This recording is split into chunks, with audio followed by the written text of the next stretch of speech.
here. So this particular session is going to look at the resilience of Australia's internet and discuss how this is impacted by and impacts internet networks in countries all over the world. Our three speakers today, and I might just start from over that side, is Terry Sweetser, Mike Holm, and Robbie Mitchell. So Terry has been Training Delivery Manager for South Asia and Oceania at APNIC for nearly a year now, Terry? Yeah. He's brought with him a history of community development and outreach, which started in 1989 at QUT, where you worked as a technician. And I believe the internet was first turned on, the ARNet. Amazing. Since then, he's developed, managed, founded and overseen network teams and companies across the information, telecommunications and electronics engineering and telecommunications sector. Whew, impressive. Thank you. Mike is a Senior Manager of AusCert, a not-for-profit organisation founded in 1993 that provides advice and solutions to cybersecurity threats and vulnerabilities. Mike has worked across cybersecurity sector for more than 20 years and is a co-author of the upcoming 2023-2030 Australian Cybersecurity Strategy Working Paper. Yeah. And finally, last but definitely not least, Robbie is Communications and Technology Advisor for the Internet Society. His background is not originally in the internet sector, but he has grown to appreciate the sector and the technical community and has enjoyed learning and communicating about its history, present, and now future. So to begin with today's session, Robbie's going to present a snapshot of Australia's internet resilience, after which we're going to open the floor for discussion to our other speakers and also to you, our audience. And we would like to consider what you think is the biggest threat to the resilience of the internet. So thank you for your contribution. Thanks, Robbie. Thank you, Kiki. All right. Had a talk written up and I caught the train in from the Sunshine Coast today and I thought, nah, that's pretty boring, that start of the talk. So I'm going to start with something different. 2014, I was working for a science communication consultancy based here in South Brisbane, only about 7 blocks away. We had a contract with the Australian government to travel throughout the Pacific and talk to and share the stories of Pacific Islands and islanders and how they were dealing with climate change. A lot of the talk at the time was about mitigating for climate change, and in the Pacific, that's not a case. It's not about mitigation, it's about adapting to. There's not much that they can do to mitigate against it. It's the rest of the world that needs to mitigate on their behalf. And one of these trips was to the Solomon Islands. Took a few planes. One of them left early, an hour early. I didn't know planes leave early, but they do in the Solomon Islands if they have enough people. So took a few planes and a few boats and got to a place in the Western District called Roviana, sorry. And there they've been dealing with climate change for quite some time. It comes in the ways of high tides lapping at their doorsteps, being too hot to even be out in their gardens to tend to their crops and also their animals. They've noticed differences in their fish stocks and the mangroves through rising water temperatures. A whole range of things. And this has only been basically through their own witnessing and understanding of what they see and what they experience. There's no such science associated, and now science is starting to put data to it. But why I'm telling you about this is they've been able to survive, and that's based on their, they have a heritage of resilience built in with them. A lot of the island people, all the island people really, to even get to these far-fetched places in the middle of the oceans, to navigate there, you need resilience to first get there and then to live it so separated from the rest of civilization. But at the same time, they also have this willingness to share stories and learn from others as to how to adapt, in this case, to climate change. And why this story came about was Pacific Islands, in a loose way, you could see them as like an internet. The internet are all these island connections, all these island networks that some are more interconnected than others. And each one has something to share and most have something to learn.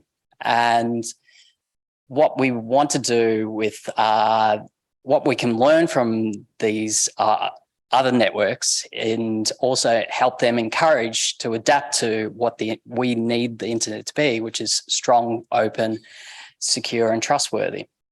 So that's my story in terms of linking it to the idea of internet resilience in Australia and how it extends to beyond its borders.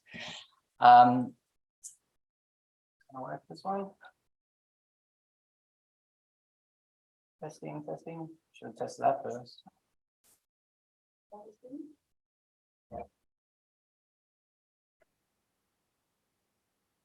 There we go. Thank you. So the Internet Society, who I work for, we've been running a project, a Measuring the Internet project, for around 3 years now. The out-facing product of the project is called the Pulse platform, which curates open source data to examine internet trends and tell data-driven stories so that policymakers, researchers, journalists, thank you so much, and network operators and civil society groups can better understand the health and the evolution of the internet. Streaming. Get it right there. There we go. Now we're right. Our current focus areas are tracking internet shutdowns and the cost of the internet shutdowns. We just recently brought out a tool where you can actually see how much it would cost an economy if the internet was to go down for a day, called the net loss tool. The state of deployment of critical infrastructures, critical technologies, such as IPv6, DNSSEC, TLS 1.3 and HTTPS. We're also tracking market concentration for certain services, just understanding who owns what and just to see how condensed the internet is becoming. And finally, the resilience of the internet, which we track for more than 170 countries. This is going to work now. There we go. The current focus area, in terms of the last of these focus areas, we developed an internet resilience index, which I'll be referring to during this presentation. The index, or the IRI for short, it collates open source internet resilience metrics to support policymakers in their decisions related to improving the internet's resilience. It's based on these 4 pillars, which look at infrastructure, performance, security, and market readiness. And there's various open data sources that are under these pillars, 25, and we use a best practice methodology in terms of calculating the index score for each of these 170 countries. So I'll speak to these pillars and metrics that contribute to them as we go along. So how resilient is Australia's internet? Well, at least how resilient it is in terms of our index. The IRI score for Australia is 57%. And how that compares to others in the region. Singapore is the leader in the Asia Pacific region at 72%. And Papua New Guinea isn't the lowest. I've just put that there as one of our neighbours, which is something that's relevant to the discussions later on. This is how Australia ranks in terms of the top 10 largest countries in the world. And that's a important consideration as well, to particularly when you look at infrastructure. We'll get into that a little bit later. But you'll note with both this one and the previous slide, I didn't include China. nothing against China. It's just that the resilience for China, for those who are counting at home, is 45%. But the validity of the metrics that are used from there is questionable. And that's something that's I'll discuss, not just for China, but for all measurement projects moving forward as well.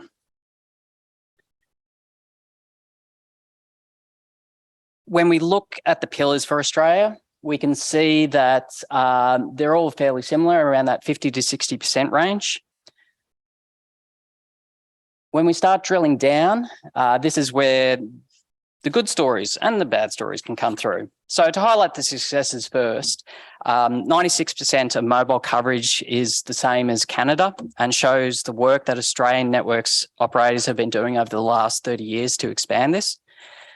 Fixed jitter and mobile download speeds are both strong. For those not aware, jitter is a variance in latency or the time delay between when a signal is transmitted and when it's received.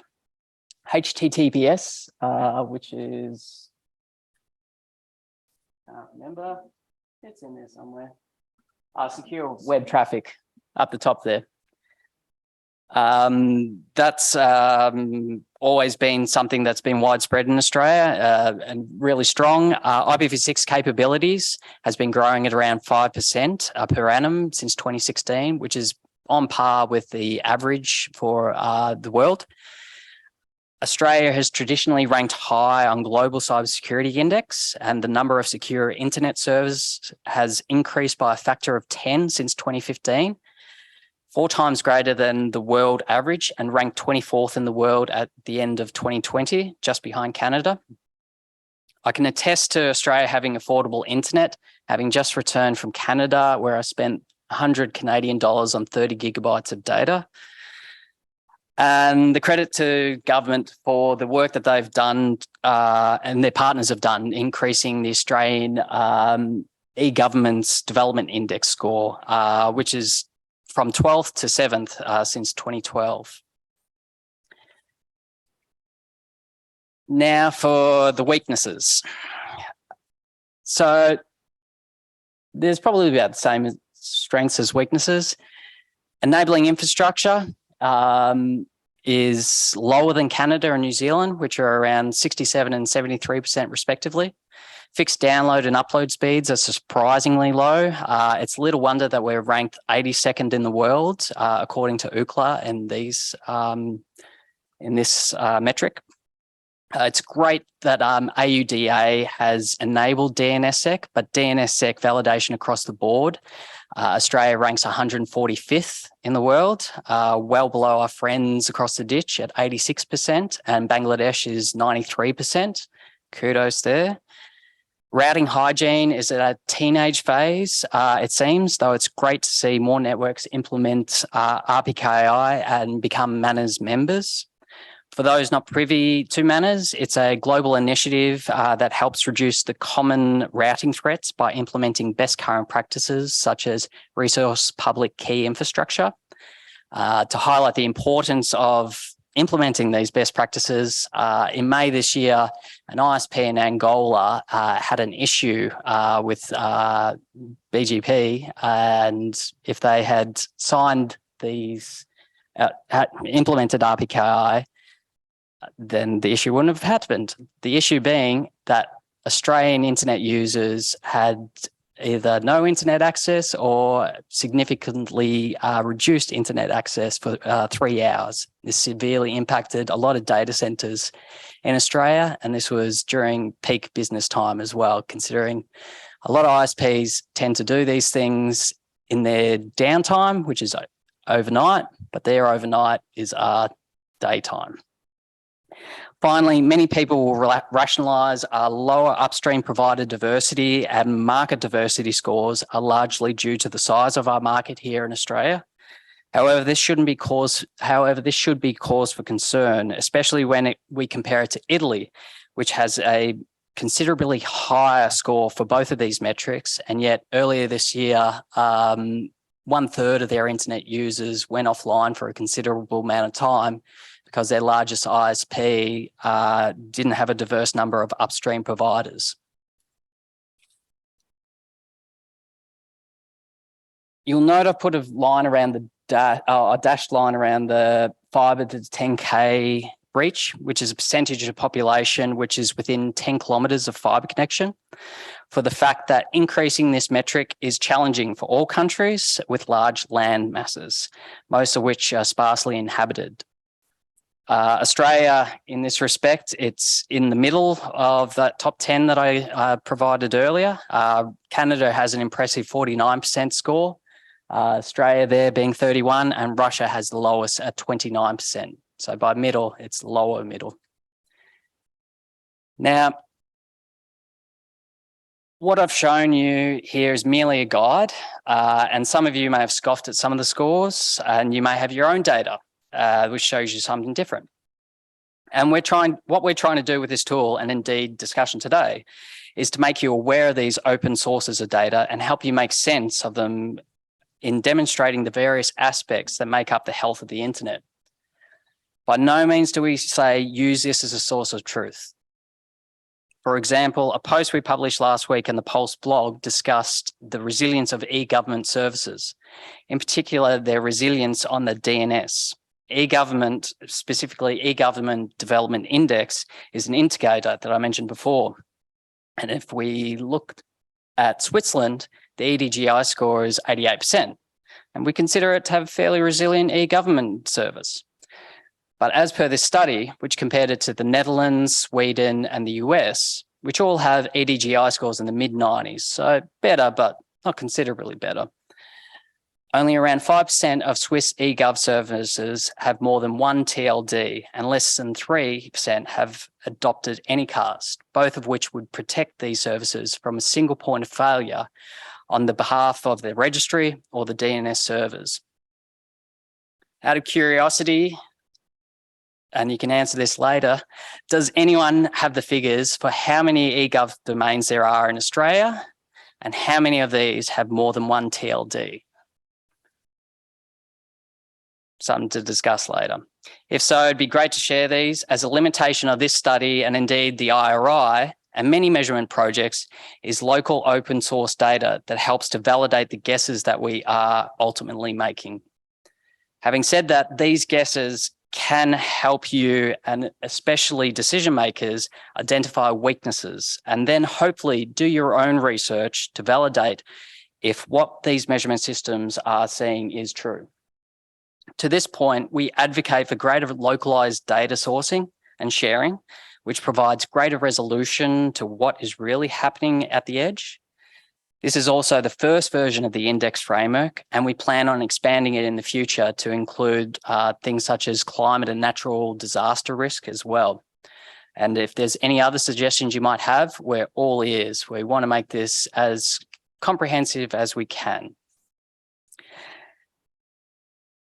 Now, given the title of this presentation, what I'd like to do is to get my fellow panelists' views, as well as you in the audience, on what you see are the biggest threats to Australia's resilience, and how Australia's internet resilience is not only reliant on its neighbours and allies, but networks in countries far away as well, as was the case I mentioned with Angola.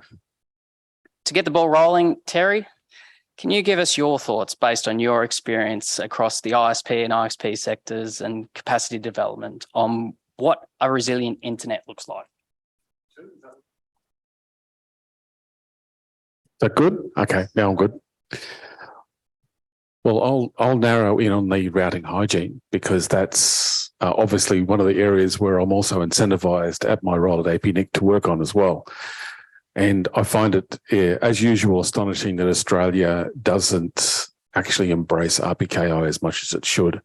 Now, we are moving the needle on that to a certain extent. I think the best news story there is we know our friends at Telstra, our biggest telco, have done a lot of heavy lifting in that area, but their next 2 or 3 in the market, when you look at the ranking that way, the other ones have not done enough.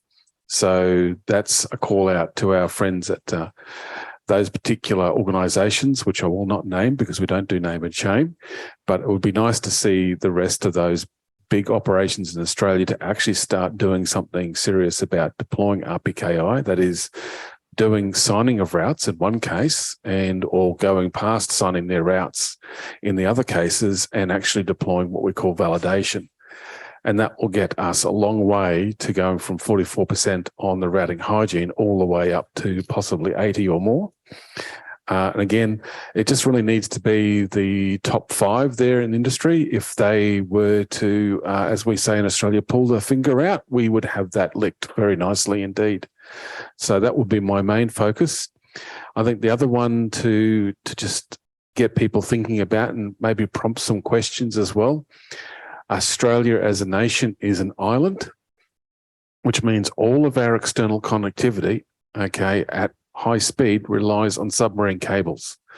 That's completely different to many other parts of the world, especially Europe and Africa, where submarine cables may only be 1 in 4 of their external connectivity points. But for us in Australia, for us to talk to the rest of the world, we have to rely on very expensive pieces of kit that are strung out along the bottom of ocean floors and sometimes get disrupted or even interfered with. So I'll get you guys to give me a question or two about that for our second half of the panel. But I'll pass on to Mike. Well, I'm obviously, this is working, right? Yep. I'm obviously going to come at this from a cybersecurity point of view, given my background. One of the first things that they teach us in cybersecurity is the so-called CIA, the confidentiality, integrity, and availability tenets of cybersecurity. I think a lot of cybersecurity people tend to forget the availability, because it's very easy to just say, well, something's quite secure if you can just isolate it or switch it off altogether, or put a firewall around it or something. Availability is actually one of the tenets. So as a business provider, as a service provider in cybersecurity, availability is something you've got to look at. So take a denial of service attack, for example. There have been some whopping denial of service attacks in history. A lot of them are just easily mitigated. It's as simple as, Cloudflare flicking a switch or something, or whatever magic happens up at the ISP level to just make that thing go away. But that's not necessarily the case for millions of individual internet users and small to medium enterprises. The small to medium enterprise is actually a sector that we've struggled a little bit with at AusCert, where we're not for profit, and unfortunately that also means we're not for loss, so we can't give things away. And working in small to medium business is actually quite difficult because you're dealing directly with a business owner. So you're not necessarily dealing with an expert on networking or server infrastructure or cybersecurity. And in some cases we deal direct with people that are cybersecurity experts. Small to medium enterprise don't have any of that. It's just the shop front, or maybe a couple of people that sort of have a back office, and they, one of them is the designated tech person. So when a denial of service happens on their web infrastructure, it's usually not their infrastructure at all. It's going to be some cloud service. If they've just ticked all the generic options and they haven't got everything set up properly, that's going to really impact them. And I don't know the last time you looked around, but small business is what makes this country tick. So it's an area that's well and truly overlooked. And I know a lot of good people in government have actually tried to set up initiatives over the years to try and address that, but it's hard. And I know it's hard because we've tried to do it as well. And we do have a few things that we're doing now, which I won't bore you with, but it's a very difficult area to get into. So I think resilience, I think we've probably moved past large organizations like, the banking and finance sector comes to mind. Many, many years ago, nearly 20 years ago, I think was the first denial of service attack that they saw. I can still remember seeing a cybersecurity person standing up in front of a room of his peers describing this horrible attack against one of the big 4 banks. And it was all new to us 20 years ago when this happened. But they've got that sorted. Like they've got mitigations, they've got controls, it's all sorted. I think what we need to look at is what we're going to do for small to medium enterprise. Now, there's no big stick, there's no initiative, there's no money to be made out of this. So this makes it very difficult to address for a for-profit organisation. But I think there's plenty of not-for-profits and regulatory authorities around, especially in this room, that I think can make a difference. So I think that's what internet resilience means to me, is helping that sort of small to middle area. That's a good point. And I've written down here, SME equals the edge. And this is what we're talking about. It's and this is certainly a case in security. Often the weakest link is at the edge. And it's a hard thing to try and measure first, and to then also assist those so they don't infect the rest of the internet. So what I wanted to ask the panel is, what do you see as the priorities and why in terms of developing and securing the resilience of the internet here in Australia? Well, I think one of the areas I've been involved with over the years is normally the diagnostic one goes through after there's been a natural disaster come through. I was on a panel a few years back with Engineers Australia, and we were looking at what happened when those bushfires came through and interrupted mobile and also fibre communications up and down the eastern seaboard of Australia. And there was a lot of talk there about how to respond and recover, because quite often these pieces of plant, this infrastructure would go no matter what, because the scale of the fire meant that you couldn't put it anywhere where it was safe. Even if you talked about submarine cable, you'd still have a cable landing station that would be affected. So yeah, there needs to be planning. I think there is still some planning work to be done about how to mount an adequate response to those sort of events. So that's one thing to look at. And then, of course, having the resources available as well, because quite often if you have that much equipment and that much infrastructure destroyed in one incident, there's then suddenly a problem of supply. That is, the spare equipment's just not sitting around in people's warehouses locally to be shipped to Australia. And in some cases, it may even still be sitting in a factory floor somewhere in Asia before it's ready to roll. So resources are a big problem. But yeah, it's, again, to chime in on the whole concept of climate change, a lot of these events too, they're not abating. They're not 100-year events anymore, which is also quite disturbing. So planning and scoping response and recovery around those incidents now is a major problem. And you feel also like what we're talking about here is sharing as well. So this is definitely going to be pertinent in Canada's example at the moment, that they probably haven't even thought about this issue. And once those fires rip through, they're going to be without mobile communication for quite some time, which they are heavily reliant upon, as is Australia. So it's learning from those other instances around the world and sharing it so that we can secure the internet, because it shouldn't be thought about as Australia's internet resilience. It's the world's internet resilience, which is the question that I posed here at the start. Well, where else do you see the priorities, Mike? Well, some of the things from your presentation actually made me really think. You're gathering quite a lot of pertinent information from, you mentioned open source sources, but I think there's probably room for some of the different communities to actually work together on this. And I just thought of one particular organisation. I forget where they're domiciled. I think it's US. Don't quote me on that. The Shadow Server Foundation. They collect a fantastic amount of data, usually on indicators of compromise or indicators of vulnerability of internet services. And they share that data sort of for free. They do ask for donations and things so that they can fund their operation.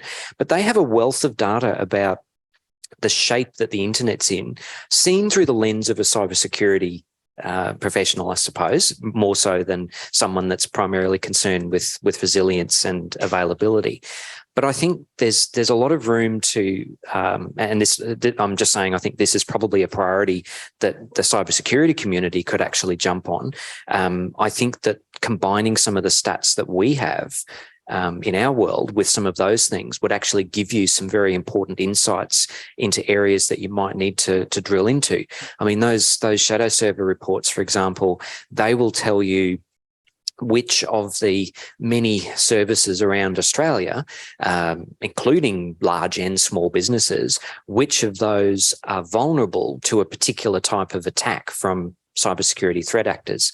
And that's obviously an aspect of resiliency. So combine that into the data that you've already got some interesting metrics there, I think.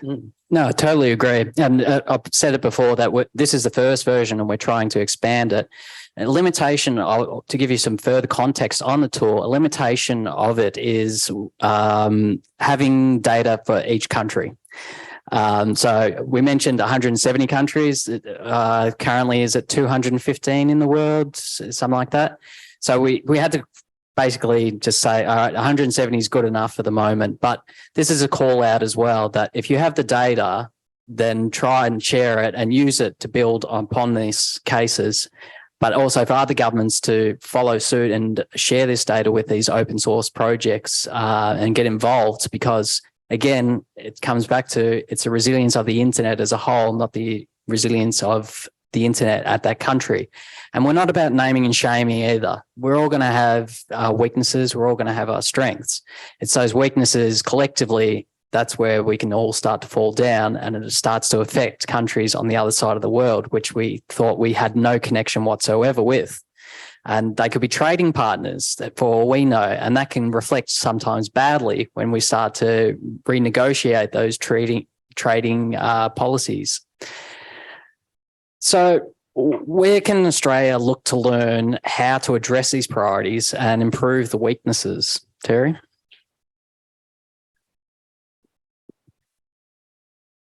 Well, one thing I'm intrigued by on your index is you got a very high score on, I think it's the cooperative function of cybersecurity, isn't it? Yep. So Mike's talked about it, but yeah, look, information sharing and doing a lot of work out in the community on cybersecurity is really important. Actually, being engaged, making sure everyone quite transparently knows what's going on, what the vulnerabilities are, knowing CVEs, these are all really good practices, but having a fair idea of what is going to be a massive weakness, and in these cases, we've got the nice red marks around a few different things. But what I find interesting about this is, like, I think for Australia, DNSSEC coming up like this, I wasn't even aware DNSSEC validation was this bad in Australia. So that, having that awareness now means that we can actually do some action on it. So just quickly for some in the audience who don't know what DNSSEC is. So cryptographically signing DNS records to validate them so that someone cannot spoof them or fake them on you. Very important part of DNS security. Our friends from Outer will know very, very strongly that the internet doesn't work unless DNS is working properly. It's one of those all in, all out options, isn't it? Just sort of like routing too. If routing doesn't work, nothing happens on the internet either. But DNSSEC is where you start. It takes your outer.org.au and turns it into an IP address. So being able to validate that correctly and properly is a very important function, security function in this case. But yeah, the fact that validation is so low is, I wasn't aware. That's a bit frightening. So again, knowing what the issues are and starting to talk, especially at forums like this, about how to fix them, very important part of the puzzle.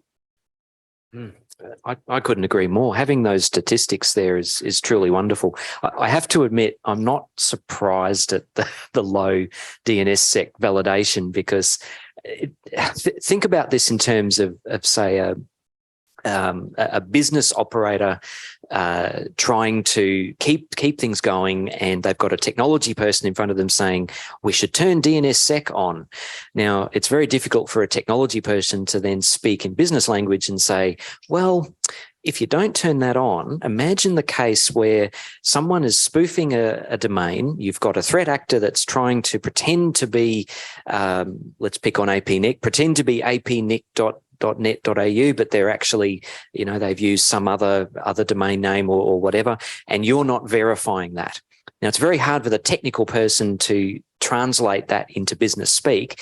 So the business person's far more likely to say, well, we don't need that control.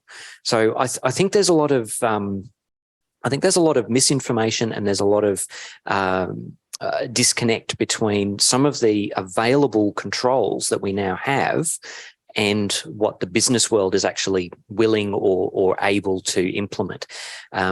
Example, many years ago, when trying to stop phishing scams from perpetrating, and I'm going back about 20 years now, so we've all heard of phishing scams, right? Started in the banking and finance sector. They send you the dodgy email, redirects you off to a dodgy website. You give your details of your credit card or whatever, and the fraud is perpetrated. It's moved on massively away from the banking and finance sector into plenty of other areas now. We all see phishing scams for Australia Post or Amazon or whatever. So I think everyone knows what phishing is now. 20 years ago, trying to get buy-in to actually educate people within a financial institution what a phishing scam was almost impossible, because I was talking about a theoretical threat at that point in time. Now, at this point in time, we've got some amazing technical controls available to us. Bear in mind, the internet was set up, way back when we were in school, and we weren't thinking about security back then. The internet just sort of happened, and all of these security features weren't built in. So things like IPv6, DNSSEC, the TLS connections for email, so all of those sorts of things that we have now are optional in most cases, but back then we didn't have them. So technology sort of has moved on, but I'm not sure that the awareness of that has moved on as far as, well, hey, I should be doing this because maybe the government said so. Has everyone seen the ASD Essential 8 list? Our government actually puts out a list which gives you some really good technical controls that you can put in place in your workplace. But I don't think there's a lot of business awareness of that. So I think that would probably be one of the priorities of getting some of these initiatives out there. I mean, I can spruik IPv6. It's not really even necessarily a security thing, but I've just suddenly noticed, because my team told me, that there is now a lot of threat intelligence about threat actors targeting Australian organisations.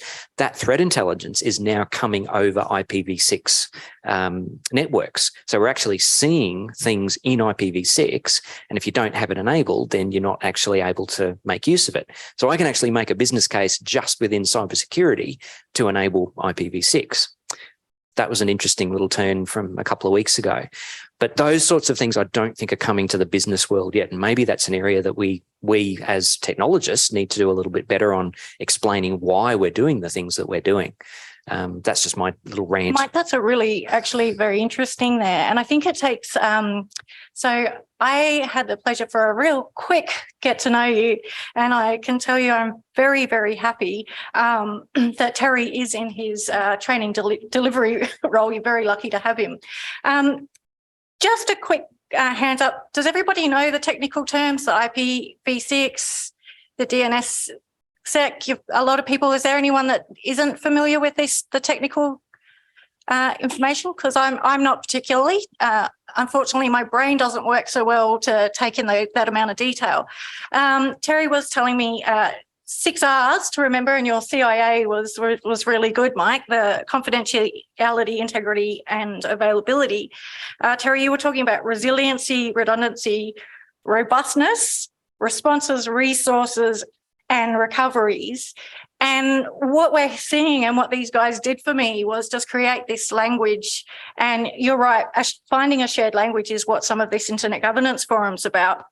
I think Mike, and I'm sorry if it was Terry, we're talking about community, and I asked, well, what is that community? And we were reflecting that we have cybersecurity community here, but this is not a cybersecurity conference. We have the technical community here, but it's not necessarily a technical conference. And then we have people who will be in academia or within a civil society, or of course within government and policy and program making. So, with that, one thing that you said, Robbie, that I found interesting was to adapt, and I am absolutely going to paraphrase you incorrectly here, That's all right. but to adapt, we're going to need to have interconnectedness. And you said two things. That's something to share. We've got something to share, and everyone's always got something to learn. And I feel that this theme around bringing the different parts of the community together, this is what this forum is about. And so I know that, Robbie, you have, I'm not sure, do you have a little QR code? Oh, yeah. Yep. So if Sorry, have Mike, you a had something to say? phone than I that can read a QR code. Yep. Now is a really good time to put some questions to the panel. Yeah, so the question that we want to ask of you, the audience, is what do you think is the biggest threat to the internet's resilience? And you can participate in this by scanning the QR code. And 1 second, caller, I can then read. And your if you've answers. got any doubts about putting something forward, just remember that maybe something that you might want to ask someone else may want to know about also. And it's also something for our panel to think about when they are looking at having these discussions with different sectors, what it is your opinion is. At the same time, this is an open discussion. We've already posed some questions to you, the audience. There are definitely experts in the room who have a great understanding of certain data metrics here in Australia that we would love to hear from as well. You're welcome. I can pull up the Australian index scores and just say, we don't think that's right. This is what we see. And that's what we want to hear back from it as well. Again, this tool is only just to give you a context of what's going on, to give you a cue or a clue to then do your research to say, okay, there is something going on here. We need to address this. At the end of the day, it's a holistic view. That's what we're really trying to get to, isn't it? That we collectively have all our different industries in the room trying to get this holistic view of the internet, because the internet is this massive thing that's gone beyond the lab now. It's no longer a technical innovation. It's you have to consider all these different aspects associated with it. And we've only been able to put up 28 different metrics that are associated with it. Again, it comes back to we could only do 170 countries. We can only do so many metrics to actually make sense of it and don't get over convoluted with it. But these ones are the main ones that we see that we can address at least and make sure that it remains and mitigates and adapts to the threats. So again, and let us know. The Pulse portion of the Internet Society website, there's a lot of different metrics and information available through there, which I've used myself and very, very handy. Just while we're waiting for some questions, I wanted just to throw to Mike quickly because AusCert has been around since 1993. I'm wondering, maybe you've seen a few things. What do you think we're doing well, and perhaps what could we do better? Well, very good question. Thank you. Terry, I think you did bring up community before, and I think that's actually the key. Not to say that we should just blindly copy other countries, but America actually set up probably 20 years ago now a bunch of information sharing and analysis centres in the cybersecurity world, so-called ISACs. One was born out of the research and education sector, so-called REN ISAC, and then there's financial services ISAC. A whole bunch of them were spawned, and they're sort of government, sort of associated, but not really. They're definitely led by industry, and those groups solve problems. Now, I'm not necessarily saying that that's the right thing for Australia to do, but there are a couple popping up here. We've got right here on the Sunshine Coast, actually, we've got the critical infrastructure ISAC has started. We've been running one for quite some time now in higher education, because obviously AusCert sits at University of Queensland, so it makes sense for us to do that. Kind of sort of smells like this might be an opportunity for some sort of industry community to form and maybe get some kind of government alignment. That sort of community-driven thing tends to work a lot better because you've got a whole bunch of people not trying to compete with each other, but to actually solve problems. And I think that's what's really important about these events as well. I think you mentioned it, Kiki, before. We've got people from so many different walks of life here. And I think I may have stolen that off you and Terry. Oh, so did you? possibly Terry might want to. Maybe I'm just repeating what I heard. But I guess you said before, you haven't got a technical mind. Well, so what? We don't need more technical minds on some of these problems. We actually need people that think differently to solve some of the new and unique problems that we've got. So if you throw a whole lot of technical people at it, they're just going to build another internet with all of the same problems. So I think we're on the right track. I had ICT for the first time. I was told, no, you can't do that. You should do keyboarding, business keyboarding. It's exactly the same thing. So I can type really well with a tea towel in my hand, but I cannot do any of these technical things.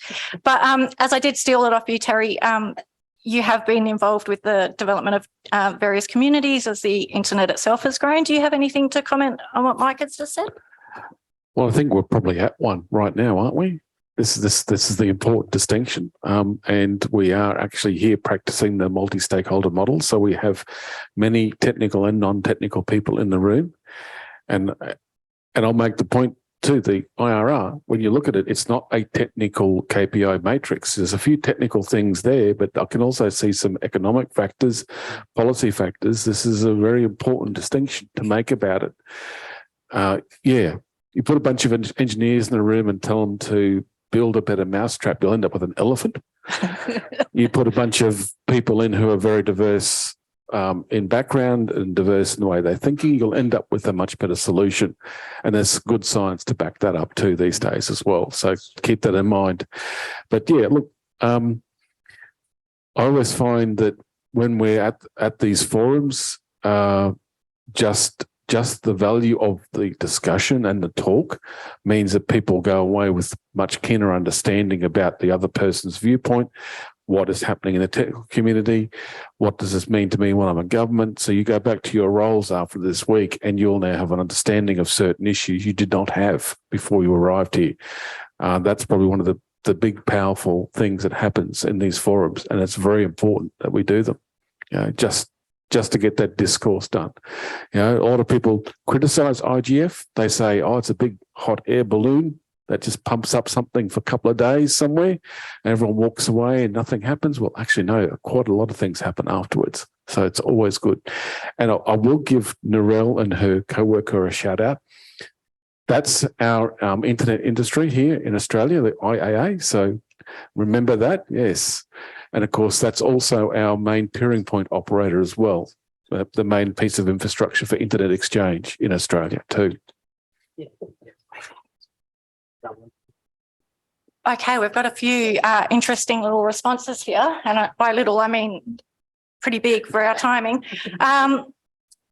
Maybe I might just make this a little shorter. There's some that I'll quickly go through too.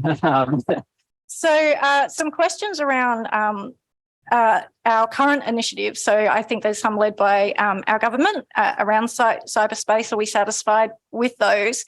And also, I guess there's many things, but perhaps your top thought of how we could be more resilient or cyber safe just within Australia.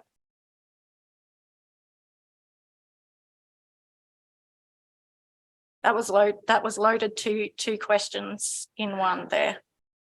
Well, from the routing security side, those recommendations have been up on those websites for a couple of years now.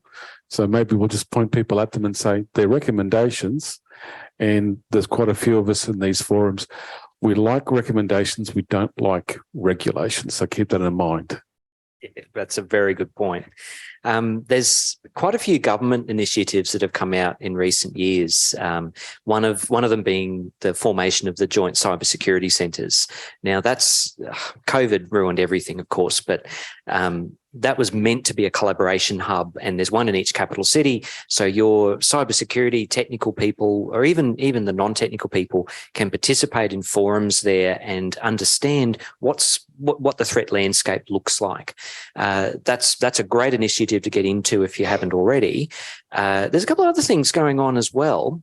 In the technical space, for example, the government formed a threat intelligence feed, I guess. It's a feed of technical indicators about cyber security threats.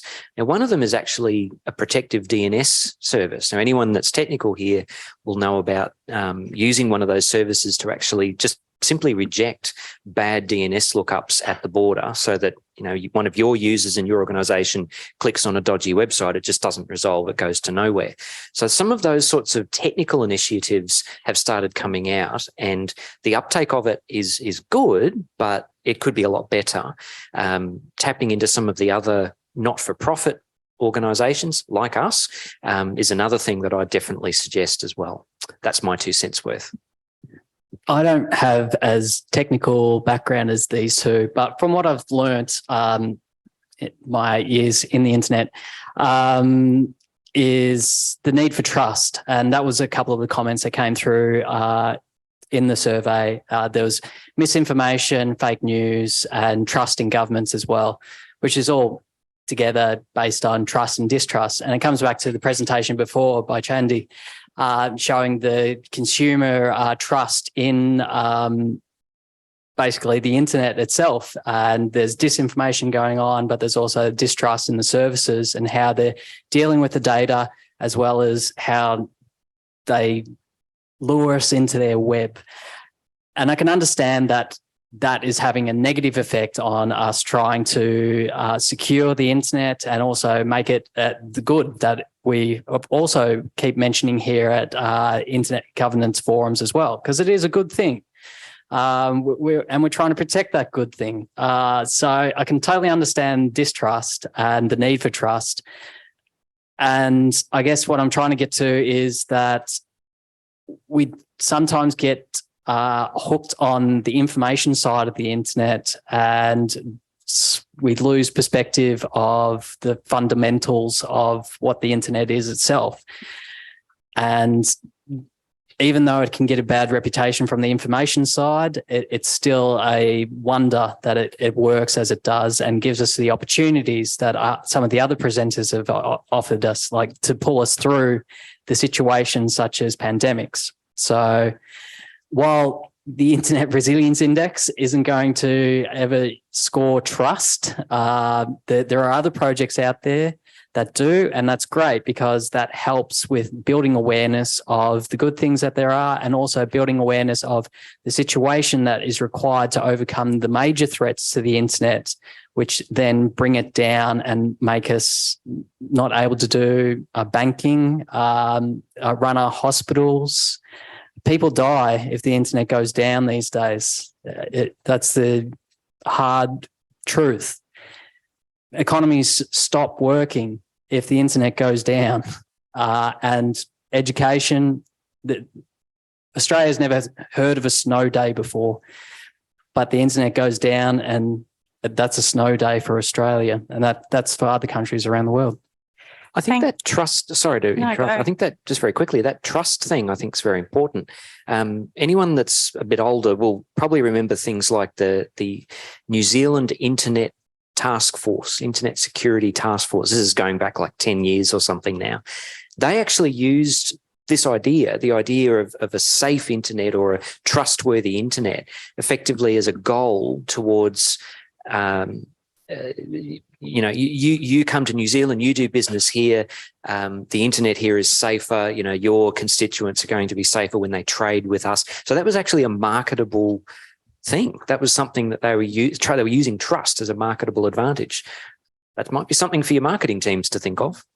Yeah, look, thank you. And I think just to wrap up, there's a couple of comments here just around gaining more knowledge, given the complexity of this topic and the overlap.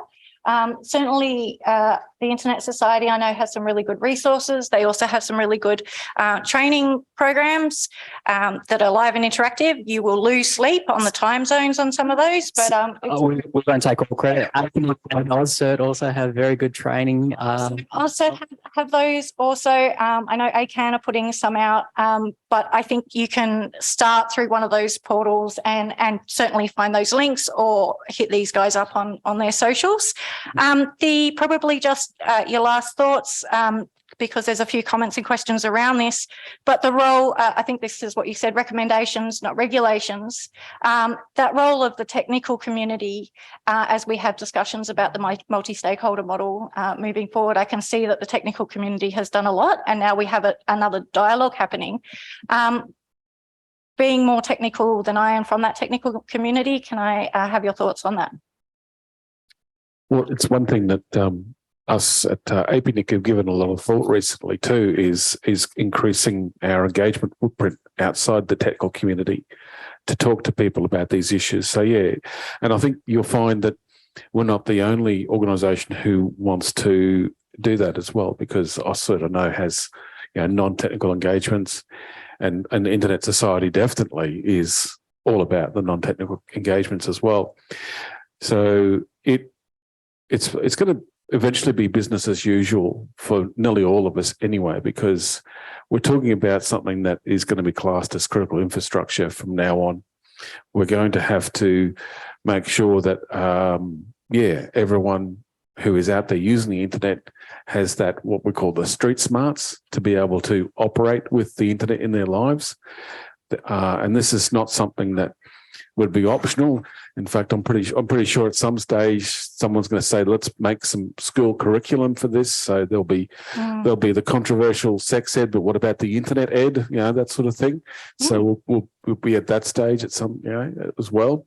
And I'm pretty sure they'd actually take internet safety much more rigorously these days in schools as it is anyway. So it's not just a problem for the technical community, is it now these days? Not at all. No. Do Robbie, Mike, do you have any last words on that? Oh, I'm just going to say that, coming back to my story at the start, which was a rambling story, but there are semblance of what's happening with the internet and climate change. They're two very contentious issues that have so many different factors associated, just because they have such a great impact on human and society. And the way that I followed climate change communication for almost 15 years, and it's such a hard thing that it's only starting to now gain traction, unfortunately, through things going bad. And as well, though, there has been a change in language, and that's sometimes the one thing that can sometimes change the conversation, language, which is what's feeding back to us as well, the awareness and disinformation and trust. So we do need to just think about the language, and that's what the panel session earlier today was also talking about. Sometimes we're going around in circles. We have to break out of that circle and find what works, because sometimes it just doesn't work talking about the same thing over and over again. And particularly the technical community can come in and talk about the technical thing over and over again in an engineered way, but it sometimes just doesn't get through, and that's only because we're saying it in the wrong way. Thank you. I believe that is time. So I would like to thank our panel, Terry, Mike and Robbie.